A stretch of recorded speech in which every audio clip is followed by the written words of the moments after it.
Welcome to the Banker Lamp. Please enjoy the video. In this video, I will show how to change transmission fluid on a Ford Expedition.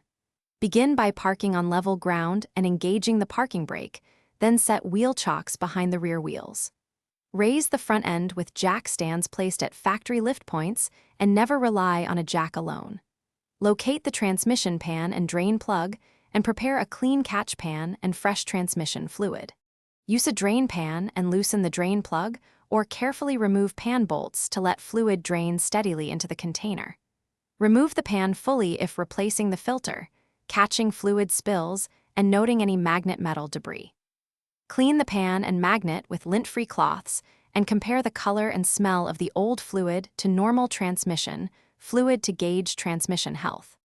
After draining, remove and replace the transmission filter and fit a new pan gasket or O-ring to prevent leaks.